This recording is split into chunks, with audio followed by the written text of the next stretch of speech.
Chapter 2. The word that Isaiah the son of Amoz saw concerning Judah and Jerusalem.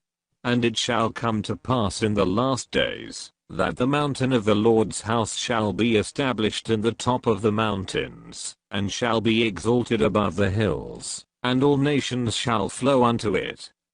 And many people shall go and say, Come ye, and let us go up to the mountain of the Lord, to the house of the God of Jacob, and he will teach us of his ways, and we will walk in his paths. For out of Zion shall go forth the law, and the word of the Lord from Jerusalem. And he shall judge among the nations, and shall rebuke many people, and they shall beat their swords into plowshares, and their spears into pruning hooks. Nation shall not lift up sword against nation, neither shall they learn war any more. O house of Jacob, come ye, and let us walk in the light of the Lord. Therefore thou hast forsaken thy people the house of Jacob, because they be replenished from the east, and are soothsayers like the Philistines, and they please themselves in the children of strangers.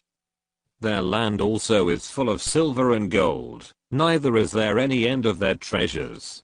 Their land is also full of horses, neither is there any end of their chariots. Their land also is full of idols. They worship the work of their own hands, that which their own fingers have made. And the mean man boweth down, and the great man humbleth himself. Therefore forgive them not.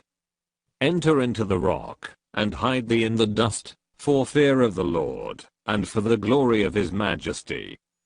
The lofty looks of man shall be humbled, and the haughtiness of men shall be bowed down, and the Lord alone shall be exalted in that day.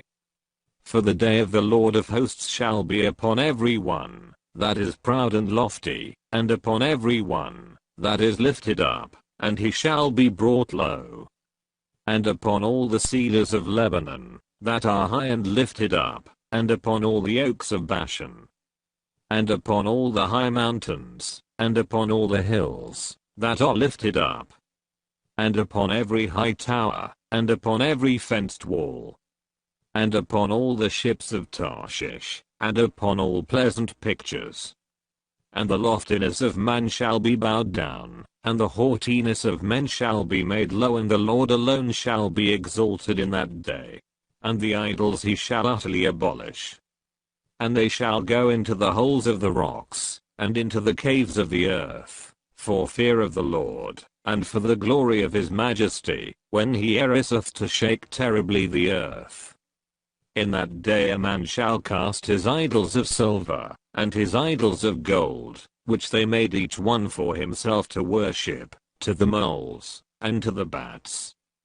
To go into the clefts of the rocks, and into the tops of the ragged rocks, for fear of the Lord, and for the glory of his majesty, when he ariseth to shake terribly the earth. Cease ye from man, whose breath is in his nostrils, for wherein is he to be accounted of?